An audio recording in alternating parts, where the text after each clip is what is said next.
All right, let's jump into this next story. This is from USA Sports for the win. The hunter who bagged potential record deer under investigation.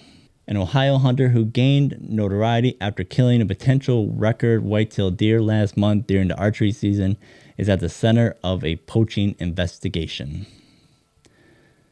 Ohio Department of Natural Resources on Tuesday confirmed that its Division of Wildlife is investigating allegations that Christopher J. Alexander, 28, failed to obtain written permission from owner of the private land in which the deer was harvested, which is interesting.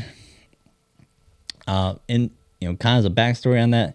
From what I read in the report is that he was actually hunting his sister's property of about 30 acres. Again, I don't know. Initially reading it, it seemed kind of weak that they were going after someone for this access by not having written permission, especially if it's his sister. Now, I haven't seen any reports as to kind of what his sister says or what her side of the story is.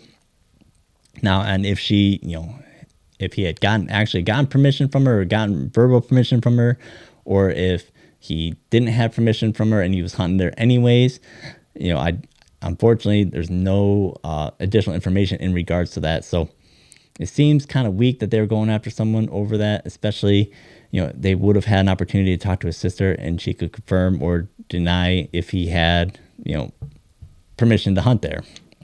So I suspect that it had something to do with that they're looking at utilizing that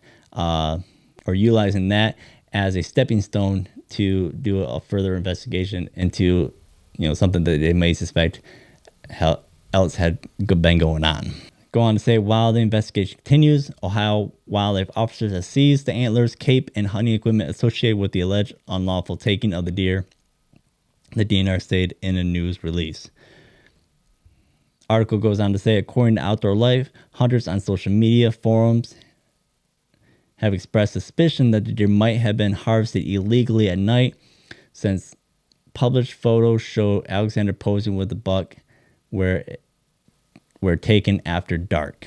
Alexander's explanation, according to Outdoor Life, was that the deer was harvested during legal hours, but the photos were taken late after a friend's girlfriend arrived with a camera. So again, this is interesting too. I had read, I believe it was from the Outdoor Life article, might have been another one, that potentially the deer was harvested during a morning hunt. So again, raised a little bit of suspicion as to why they waited so long to take photos of the deer. Now again, it could have been a while for them to recover the deer. They may have waited it out to make sure the deer expired. But it did seem kind of suspicious that, they would wait so long to take photos. They go on to say the DNR did not mention allegations of after-hours hunting. So again, if they're not suspecting any other, foul play in regards to this deer being harvested, it's very weak of an argument to say that, they're going to seize this deer for the simple fact that he did not get written permission from his own sister to hunt on her property. So again, I wonder if there's more to it.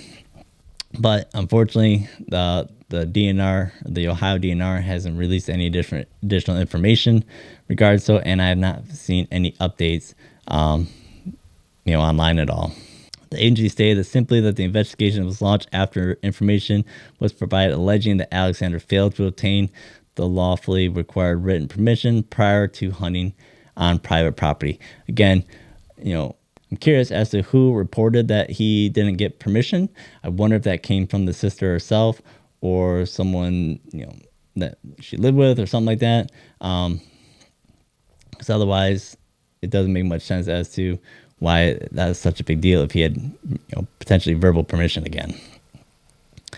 Outdoor Life cited an expert reported that the buck warranted a green score of 206 7/8 inches. So most definitely a very, very, very large deer.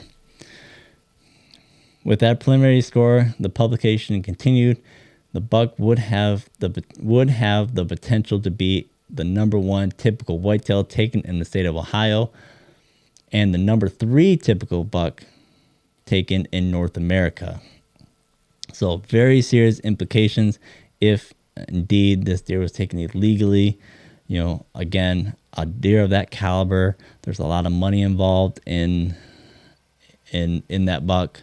So again, it's very serious implication if this deer was taken illegally or not. There's big, and they say Alexander faces a significant fine at the least if found guilty of illegally harvesting a buck. Again, if that buck was illegally harvested, then there's no record, there's no potential for the money for him. Again, that potential for big money, having a buck of that caliber, could lead to someone making a bad decision and taking the buck, making a bad call and taking the buck when they shouldn't have, potentially. So again, more to come with this, I'm sure, as the investigation continues, or probably ultimately when it reaches its conclusion, will we find out more.